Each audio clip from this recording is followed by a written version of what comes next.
नक्सलवादी हमला में सीआरपीएफ के जवान शहीद होते हैं। पाकिस्तान और बांग्लादेश के बॉर्डर पे बीएसएफ का जवान खड़ा रहता है।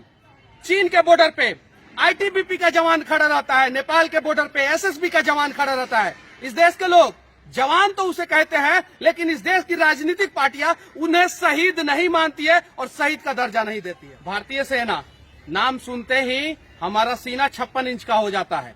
इस देश में अनेकों राजनीतिक पार्टियां दावा करती है कि हमारे नेता का सीना 56 इंच का है, लेकिन अगर इस देश में किसी का सीना 56 इंच का है तो वो सिर्फ और सिर्फ भारतीय सेना का है। 14 फरवरी इस देश में नहीं, पूरी दुनिया में वैलेंटाइन डे मनाया जाता है और अभी वैलेंटाइन वीक चालू है।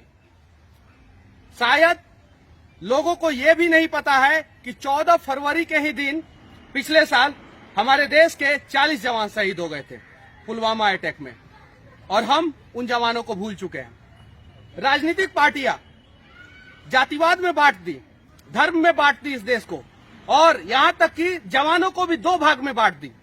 एक को सैनिक कहते हैं और एक को अर्धसैनिक बल कहते हैं। अगर सेना के जवान कहीं शहीद होते हैं तो उन्हें शहीद का दर्जा दिया जाता है, लेकिन अर्धसैनिक बल के जवान अगर कहीं शहीद होते हैं तो इस देश की राजनीतिक पार्टियां उन्हें शहीद का दर्जा भी नहीं देती है। सीआरपीएफ के 40 जवान शहीद हुए थे। नक्सलवादी हमला में सीआरपीएफ के जवान शहीद होते हैं।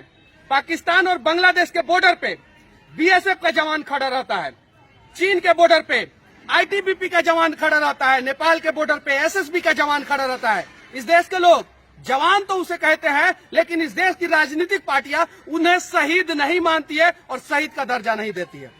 क्या अर्धसैनिक बल के जवान जवान नहीं है? क्या वो देश की सुरक्षा करते समय अपनी जान की बाजी आधा लगाते हैं या पूरा लगाते हैं? इस देश की राजनीतिक पार्टियां इस देश के जवानों को बलात्कारी कहती है, और कुछ राजनीतिक पार्टियां जब जवानों का नाम आता है तो जय हिंद वंदे मातरम कहती है। लेकिन जो जय हिंद वंदे मातरम और भारतीय सेना जिंदाबाद कहता है, वो भी पिछले 7 साल से इस देश पर राज कर रहा है और अर्धसैनिक बल के जवानों को शहीद का दर्जा नहीं दे रहा है। हमें पेंशन नहीं दिया जाता है क्योंकि हम अर्धसैनिक बल हैं। हमें फैसिलिटी नहीं दी जाती है, यहां तक कि इस देश के लोगों को यह भी नहीं पता है कि हम जो खाना खाते हैं उसका पैसा जो है हमारे सैलरी से काट लिया जाता है। हम जो ड्रेस पहनते हैं उसका भी पैसा हमारे सैलरी से काटा जाता है। क्यों? क्योंकि हम अर्धसैनिक बल हैं। और न्यूज चैनल पे बैठ के जो है, मुझे पता है 14 तारीख को बहुत से नेता पुलवामा अटैक को याद करेंगे ट्विटर पे, लेकिन अटैक के बाद उन नेताओं से मैं पूछना चाहता हूं कि कितने ऐसे नेता हम जवानों के घर पे जाके हमारे दुख और सुख को बांटने की कोशिश किए हैं। हमें पता है इस देश के लोग बहुत जल्द जो है हर चीज भूल जाते हैं।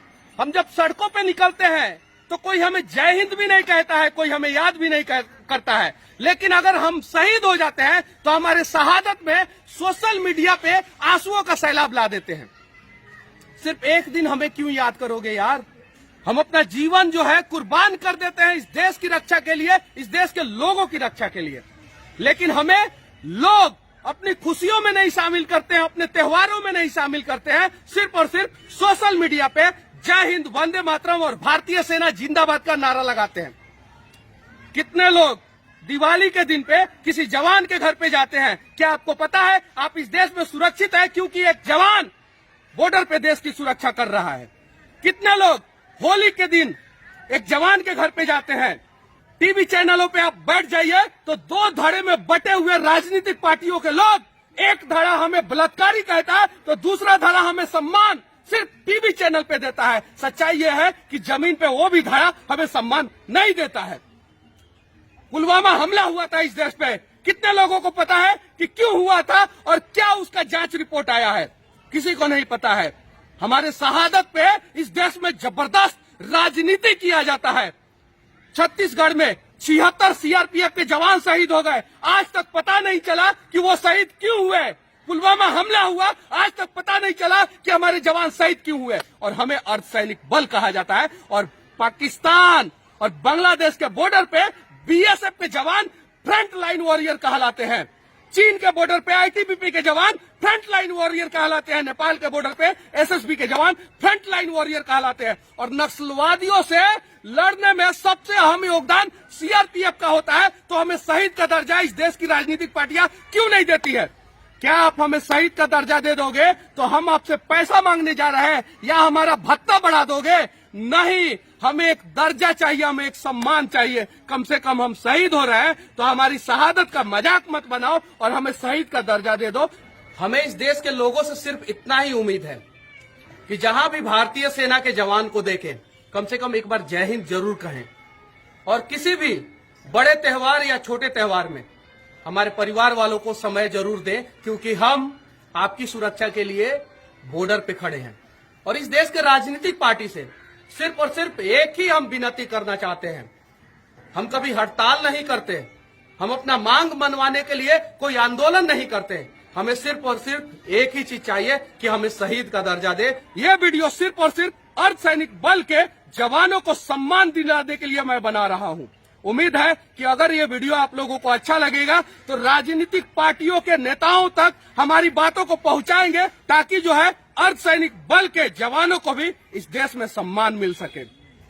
जय हिंद।